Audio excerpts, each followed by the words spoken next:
아름다운 부자 이야기. 굶주린 제주 백성들을 구한 여성 상인 김만덕. 어머니, 옛날 이야기 좀 해주세요.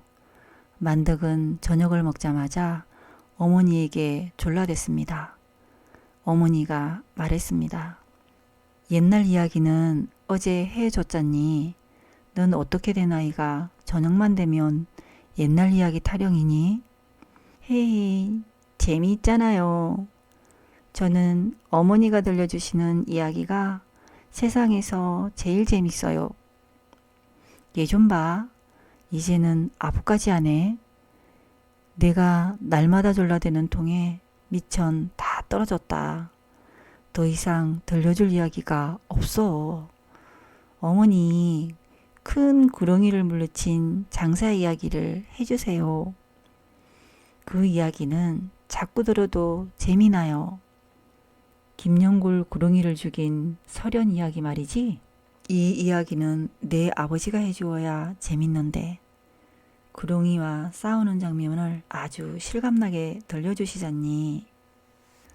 그건 그래요. 어머니 무트로 가신 아버지는 내일쯤 돌아오시겠죠? 글쎄다. 바다만 잔잔하다면 오늘 밤이라도 돌아오실 텐데 오후부터 바람이 심하게 불어 걱정이구나.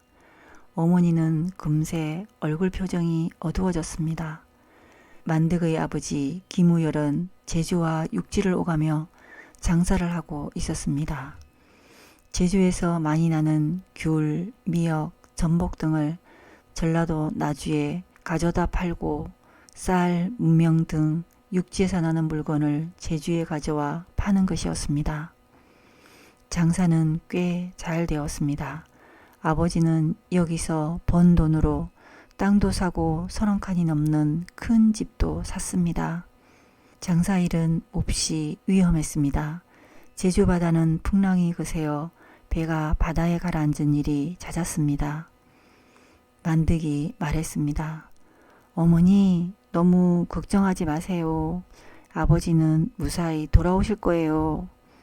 저한테 예쁜 놀이개를 사다 주시겠다고 약속하셨거든요. 그랬으면 좋으련만 오늘은 자꾸 불길한 예감이 드는구나. 어머니의 예감은 들어맞았습니다.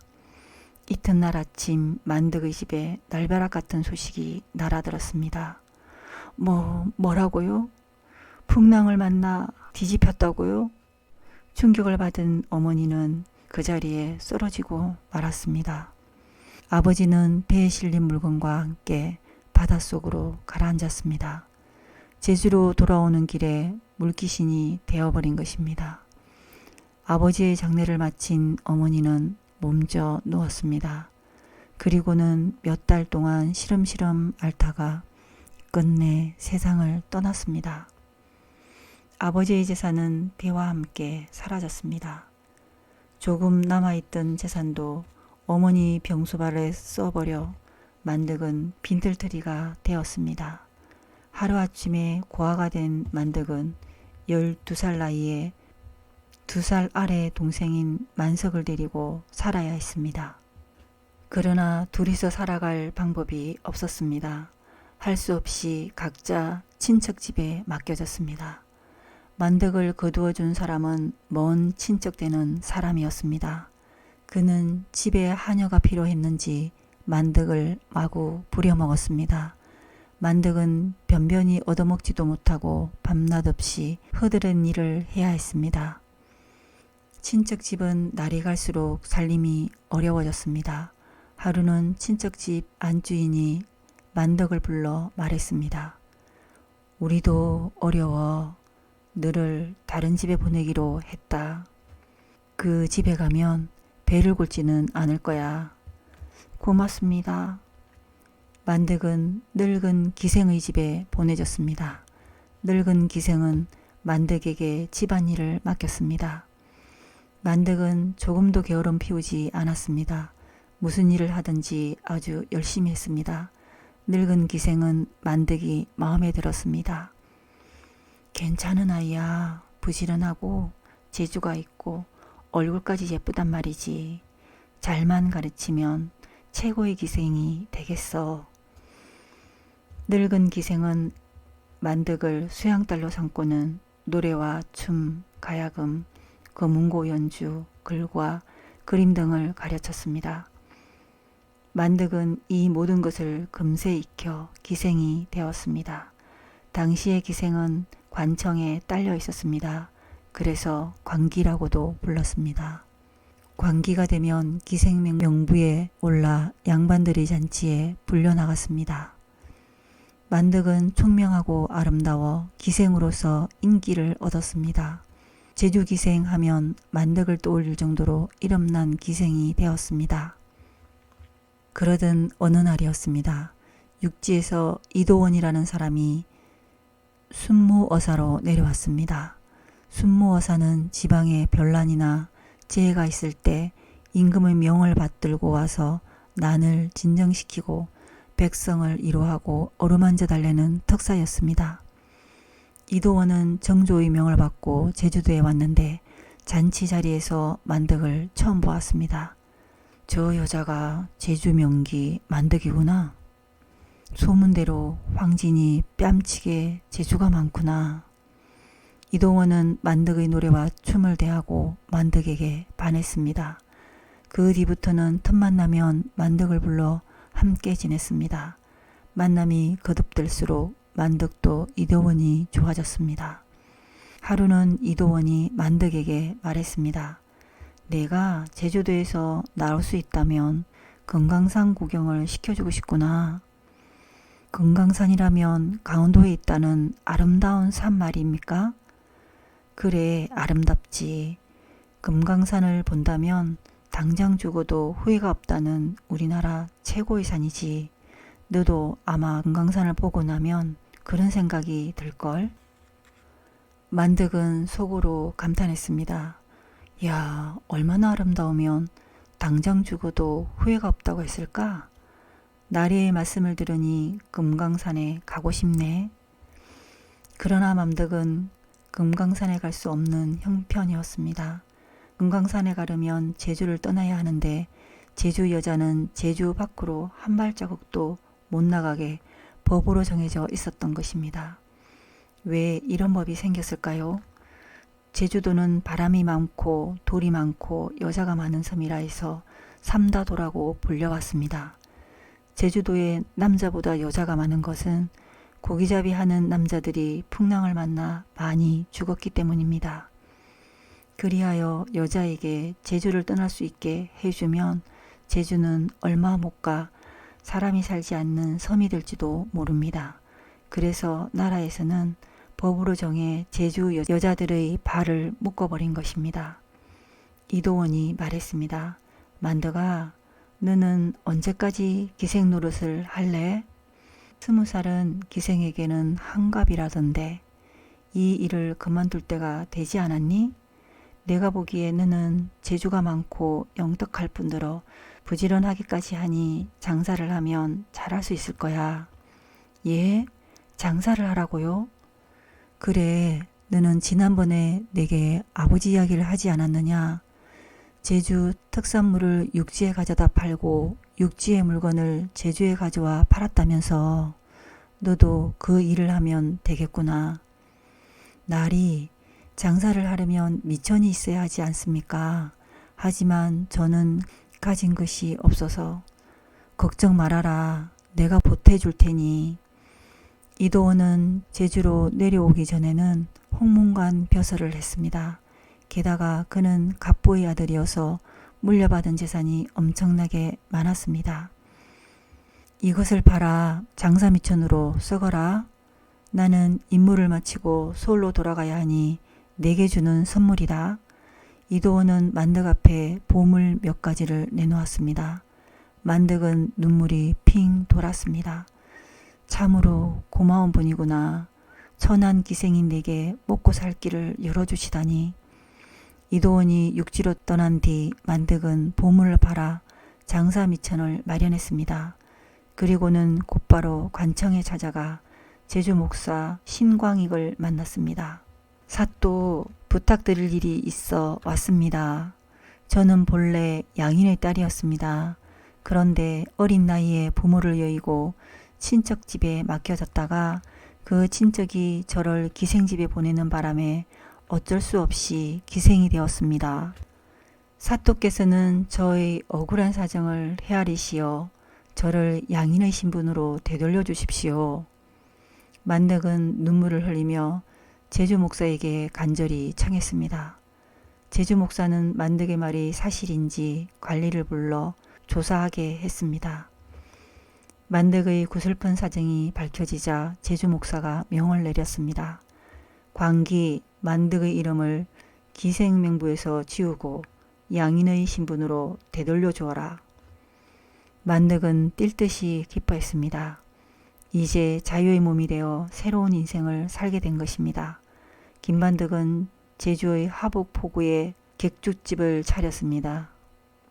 객주집은 객주 영업을 하는 집입니다. 객주란 상인의 물품을 맡아 팔기도 하고 물품 매매에 끼어들어 흥정을 붙이기도 하며 또 그 상인들을 먹여주고 재워주기도 하는 일을 하는 사람입니다.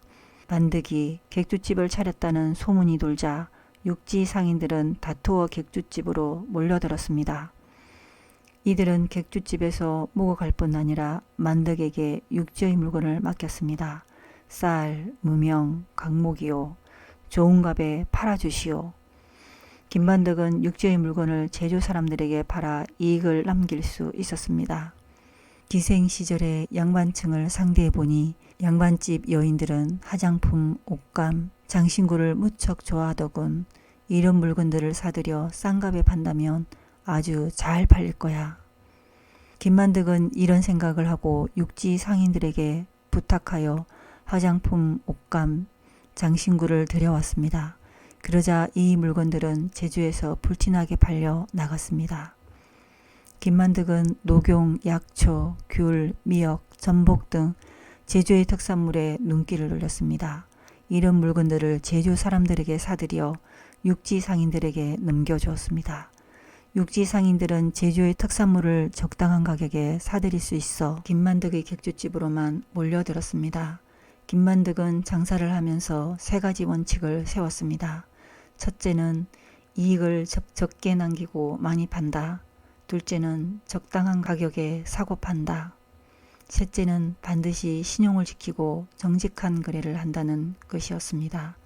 김만덕의 사업이 나날이 번창하게 된 것도 이런 세 가지 원칙을 철저히 지켰기 때문이었습니다. 몇십 년이 흘렀습니다. 김만덕은 제주에서 손꼽히는 큰 상인이 되었습니다. 많은 돈을 벌어들여 제주 부자 김만덕이라면 제주에서 모르는 사람이 없을 정도였습니다. 그러나 김만덕은 돈이 많다고 해서 돈을 펑펑 쓰지 않았습니다. 오히려 더 전략하고 검소한 생활을 했습니다.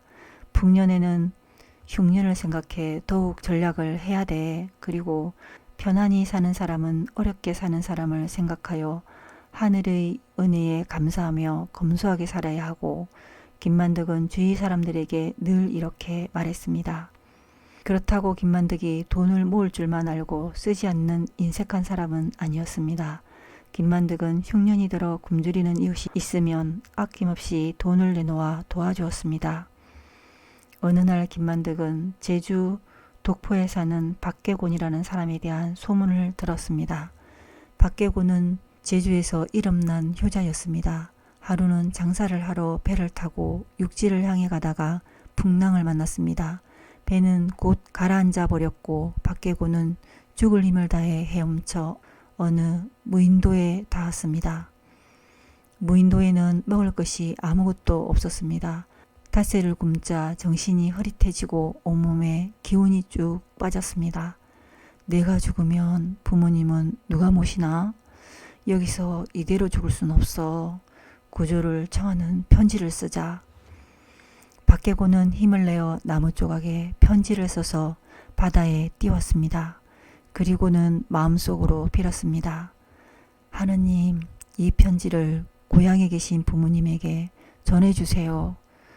그의 기도는 기적을 일으켰습니다. 벼랑간 거센 바람이 불어 닥치더니 빠른 물살을 타고 편지가 독포 갯벌에 닿았습니다. 갯벌 앞에는 박개곤의 집이 있었습니다. 박개곤의 아버지는 문 밖으로 나왔다가 나무 조각을 발견했습니다. 뭐라고? 풍랑을 만나 무인도에 갇혀 있다고? 편지를 읽은 아버지는 깜짝 놀라 강가로 달려갔습니다. 관가에서는 급히 구조선을 무인도로 보냈고 박개곤은 무사히 집으로 돌아올 수 있었습니다.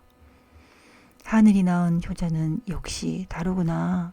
하늘이 그를 구해주었어. 박개곤의 사연을 듣고 감동을 받은 김만득은 박개곤의 집을 찾아갔습니다. 제주에 당신 같은 효자가 있다니 정말 자랑스러워요. 앞으로도 부모님을 잘 섬기세요. 김만득은 그의 효성을 칭찬하며 녹용, 비단 등의 선물을 주었습니다. 그 무렵 제주에는 몇 년째 흉년이 들었습니다. 그 바람에 양식이 없어 굶주리는 사람들이 늘어났습니다. 1793년 정조 17년에는 제주 새고을에 굶어 죽은 사람이 600여 명이나 되었습니다. 집집마다 굶어 죽은 사람들의 시신이 그득해 이러다가 제주에 사람의 씨가 말라버리겠어. 야단났군. 제주 전체가 공동묘지로 변하게 되었으니 제주 사람들은 모두 굶어 죽게 되었다며 근심에 잠겼습니다. 다행스럽게도 이듬해는 농사가 잘 되었습니다. 때맞춰 비가 내려 들판에는 곡식이 익어갔습니다. 이대로라면 그의 농사는 대풍년이었습니다. 그러나 수확을 앞두고 제주에 태풍이 몰려왔습니다. 애써 가꾸어 놓은 농산물들은 모두 날아가 버렸고 제주 사람들은 이제 꼼짝없이 굶어 죽게 생겼습니다. 제주 목사 심낙수는 그의 9월에 이런 사정을 편지로 써서 조정에 알렸습니다. 태풍으로 올해 농사를 망쳐 제주 사람 모두가 굶어 죽을 위기에 처했습니다. 곡식 2만 섬을 급히 보내주십시오. 정조는 이 편지를 받고 조정 대신들과 회의를 했습니다. 제주에 큰 어려움이 닥쳤소. 곡식 2만 섬을 보내 백성들을 살리도록 하시오. 분부대로 하겠습니다. 임금의 명으로 대신들은 곡식을 여러 배에 나눠 실어 제주로 떠나보냈습니다. 하지만 그 배들은 제주에 닿지 못했습니다. 갑자기 태풍이 불어닥쳐 바닷속에 가라앉아 버린 것입니다. 맙소사, 곡식을 실은 배들이 침몰했대. 하느님도 무심하시지. 우리를 모두 굶어 죽게 만들 셈인가? 사고 소식에 제주 사람들은 망연자실했습니다. 이제는 굶어 죽을 수밖에 없다며 절망에 빠졌습니다. 해가 바뀌어 보릿고개가 되자 제주에는 굶어 죽는 사람들이 엄청 늘어났습니다. 거리에 장례 행렬이 줄을 이었습니다. 이것을 보고 김만득은 생각했습니다. 제주 사람들을 굶게 내버려 둘 수 없어. 내가 나서서 그들을 살려야겠다. 김만득은 전 재산을 풀어 육지에서 곡식을 사오게 했습니다. 그 곡식은 총 500석이었습니다. 김만득은 그 가운데 50석을 친척들 목으로 돌리고 나머지 450석을 간청으로 보냈습니다. 제가 전 재산을 털어 육지에서 사들인 곡식입니다. 굶주린 백성들에게 나누어 주십시오. 제주 목사 이우연은 김만득의 말을 듣고 깜짝 놀랐습니다. 양반도 아닌 상인이 피땀 흘려 모은 재산을 백성들을 보호하겠다고 모두 내놓다니 내가 지금 꿈을 꾸고 있는 게 아닐까? 그러나 꿈은 아니었습니다. 관청마당에는 쌀이 산더미같이 쌓여 있었습니다. 제주 목사는 곡식을 풀어 굶주린 백성들에게 나누어 주었습니다. 그리하여 백성들은 목숨을 건졌습니다. 그분이 없었다면 우리는 어떻게 되었을까? 모두 굶어 죽었지. 그분은 제주 사람들의 언인이야. 제주 사람들은 모이기만 하면 김만득의 공덕을 칭찬했습니다. 정조는 제주 목사의 편지를 받고 눈이 등잔만해졌습니다. 제주에 사는 여인이 전 재산을 털어 굶주린 백성을 살렸다고? 참으로 고마운 일이구나. 정조는 김만덕에게 상을 내리고 싶었습니다. 남자라면 벼슬을 주겠지만 여자라서 그럴 수도 없었습니다. 그래서 소원이 무엇인지 알아오겠습니다. 김만덕은 제주 목사를 통해 임금의 뜻을 전해받고는 이렇게 말했습니다. 제 소원은 두 가지입니다. 첫째는 서울에 가서 임금님이 사시는 대궐을 우러러 보는 것이고, 둘째는 우리나라 최고의 산이라는 금강산을 구경하는 것입니다. 정조는 김만덕의 소원을 전해 듣고는 껄껄 웃었습니다. 소원이 겨우 대궐과 금강산 구경이라고? 마침 잘 됐다. 나도 그 여인을 만나고 싶으니 어서 서울로 올라오게 하라. 그때 한 신하가 말했습니다. 전하, 제주에 사는 여인은 제주 밖으로 나오지 못하게 법으로 정해져 있습니다. 따라서 그 여인을 내의원 의녀로 임명하여 서울로 불러들이는 것이 어떨까요? 좋은 생각이다. 김만덕에게 내의원 의녀벼슬을 내리고 속히 서울로 오게 하라. 이리하여 김만덕은 제주를 떠나 서울로 올라왔습니다. 1796년 정조 20년 늦가을이었습니다. 양반도 아닌 평민 여자의 몸으로 그처럼 훌륭한 일을 하다니 참으로 기특하구나. 실컷 구경을 하고 푹 쉬었다가 고향으로 돌아가거라. 왕과 왕비는 김만덕의 공을 치하하고 비단 5피를 상으로 주었습니다. 김만덕은 소원대로 대궐을 두루 살폈습니다.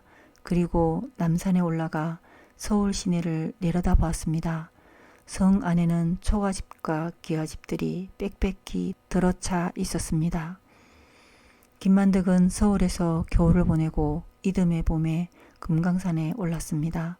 금강산 12,000봉은 빼어나게 아름다웠습니다. 어째서 금강산을 우리나라 최고의 산이라 하는지 알 것 같았습니다. 금강산을 구경하고 서울로 돌아온 김만덕은 우의정 최재공을 만났습니다.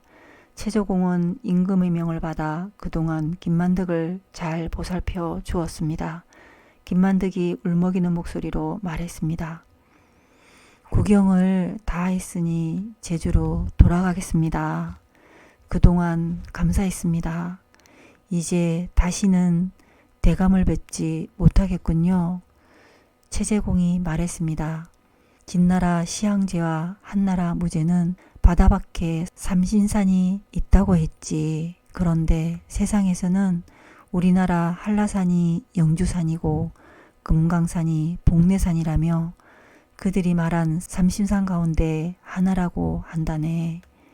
자네는 제주에서 태어나 한라산에 올라가 보고 또 금강산까지 구경하지 않았는가?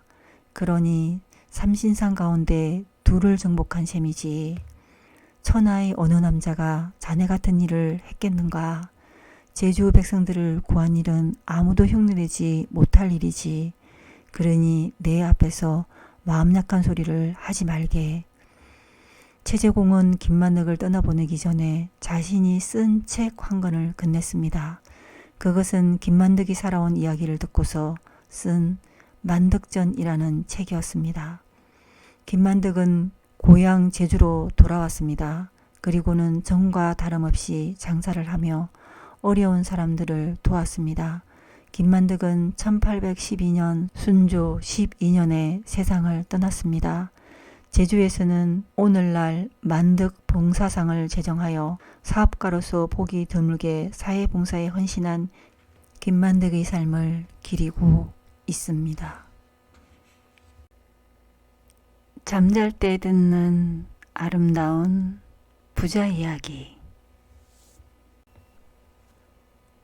사형수를 구해주고 부자가 된 역관 이덕유. 조선시대 고종 때 사신 일행이 청나라를 향해 길을 떠났습니다. 청나라의 수도 복경까지는 수천 리에 이르는 머나먼 길이었습니다. 사신 일행에는 역관들도 끼어 있었습니다. 이들은 사신과 함께 청나라로 가서 통역일을 맡아 했습니다. 사신 일행은 압록강을 건너 요동에 이르렀습니다. 그곳에는 드넓은 벌판이 끝없이 펼쳐져 있었습니다. 하루 온종일 가도 집 한 채 눈에 띄지 않았습니다. 지나가는 사람도 거의 없고 어쩌다 만나는 것이 형장, 귀향지로 끌려가는 제수나 변방을 지키는 병사들 뿐이었습니다. 저 사람은 무슨 죄를 지었길래 끌려가나? 사신 일행 가운데 한 사람이 혀를 끌끌 차며 중얼거렸습니다. 맞은편에서 머리를 풀어 헤치고 온몸이 피투성이인 제수 하나가 수레에 실려 끌려오고 있었습니다.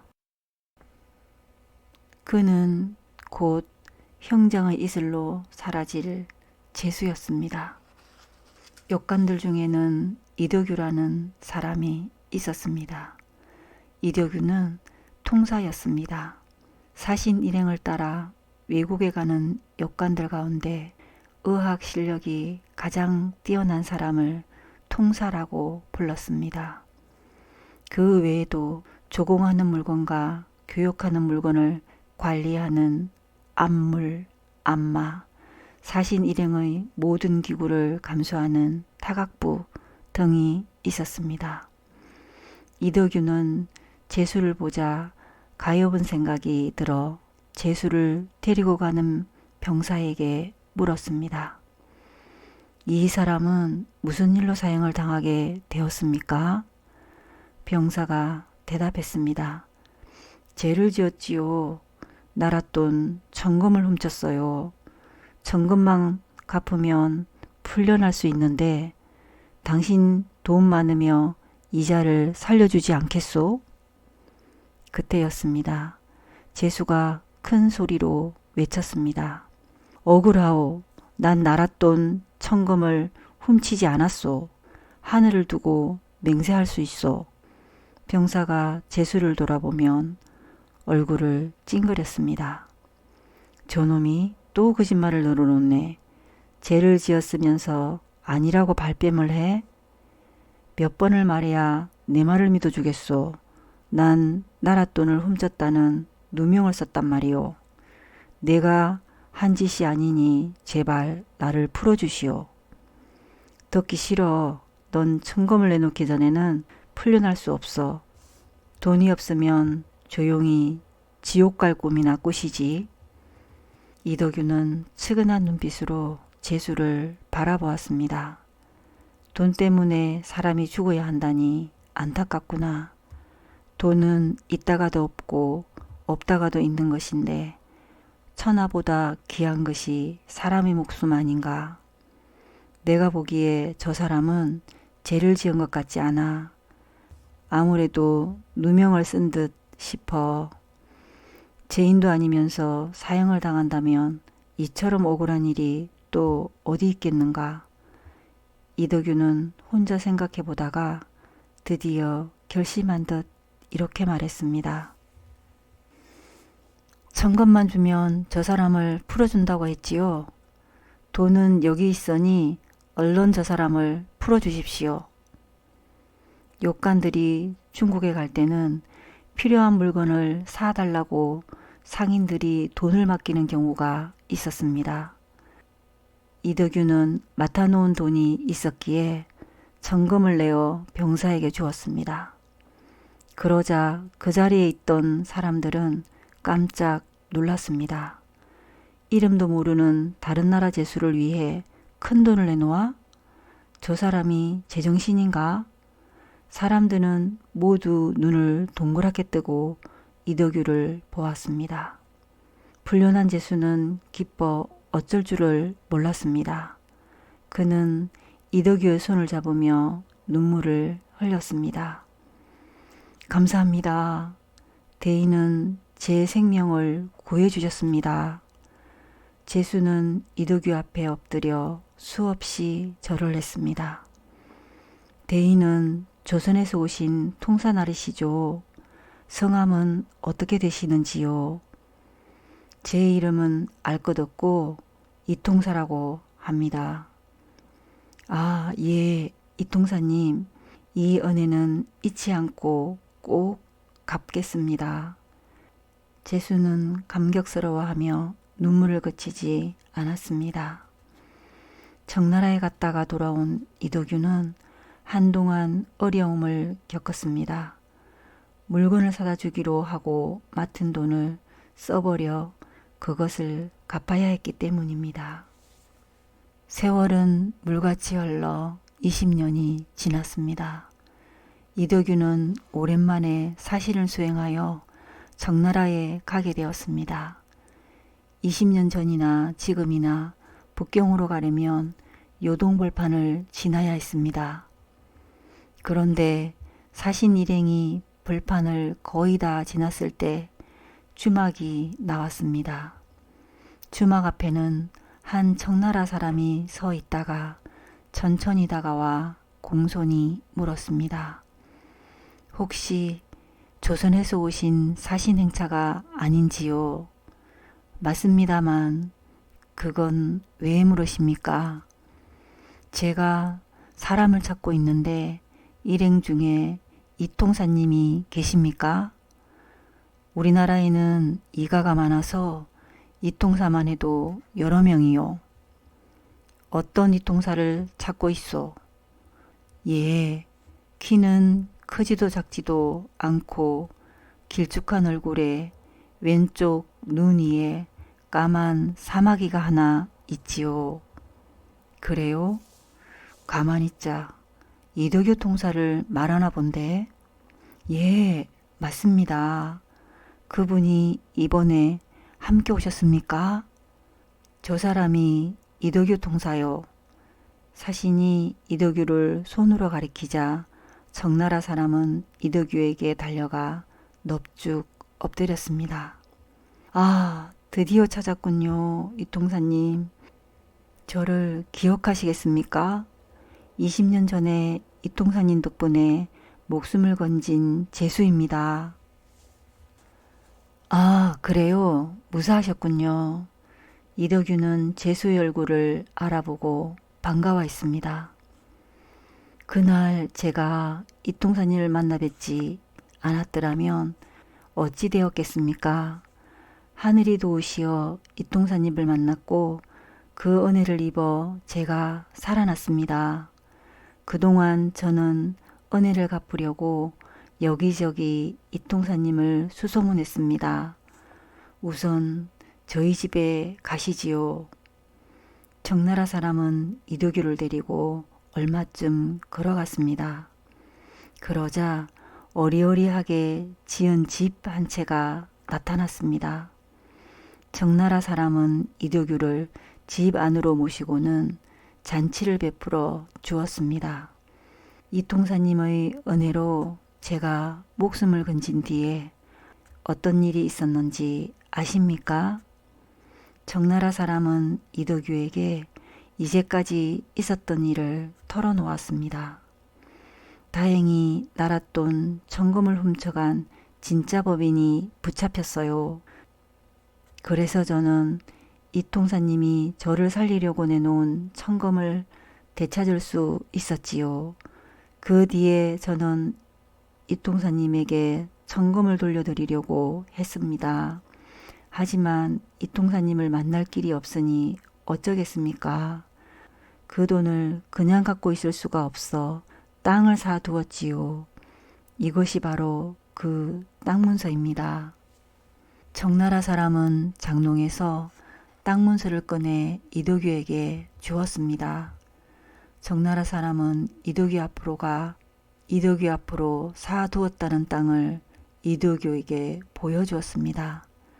그 땅은 어찌나 넓은지 끝이 보이지 않았습니다. 이도규는 땅을 찬찬히 돌아보고 나서 말했습니다. 내가 한 일이 없는데 어찌 이 많은 땅을 받겠습니까?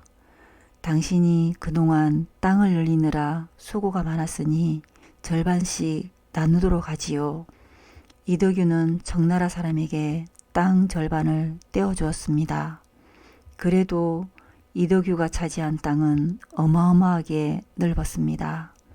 거기서 거두어들이는 곡식은 헤아릴 수 없이 많았습니다. 이덕유는 불쌍한 제수에게 덕을 베풀어 하루아침에 조선의 큰 부자가 된 것입니다. 이덕유는 원래 검소한 사람이었습니다. 벼락부자가 되었다고 해서 돈을 펑펑 쓰거나 사치를 부리지 않았습니다. 오히려 그 전보다 더 검소한 생활을 했습니다. 이덕유는 명절 말고는 고기 반찬은 입에도 대지 않았습니다. 한 끼 밥상을 차리는데 한 냥 이상을 쓰지 못하게 했습니다. 이덕유는 외출할 때 가마나 말을 타지 않았습니다. 언제나 터덜터덜 걸어 다녔습니다. 간혹 먼 길을 갈 때만 어쩔 수 없이 노새를 이용했습니다. 이덕유는 비단 옷을 절대로 입지 않았습니다. 추운 겨울에도 무명옷을 입고 지냈습니다. 이덕유는 누구보다 신용을 중요하게 여겼습니다. 그래서 이덕유가 발행하는 어음은 청나라 상인들에게 인기가 높았습니다. 청나라 상인들은 고종임금의 어음보다 이덕유의 어음을 더 신용했다고 합니다. 이덕유의 집 창고에는 중국 요동의 농장에서 거두어들인 곡식을 팔고 받은 마제은이, 마제은은 말굽 모양의 언개를 말해요. 마제은이 가득 쌓여 있었어요. 어음을 가져오면 그 자리에서 중국 화폐인 마제은을 내줄 수 있기에 청나라 상인들은 이덕유의 어음을 더 신용했지요. 당시에 이덕유는 중국 상해까지 이름이 알려져 조선 부자 이덕유라면 모르는 사람이 없었다고 합니다.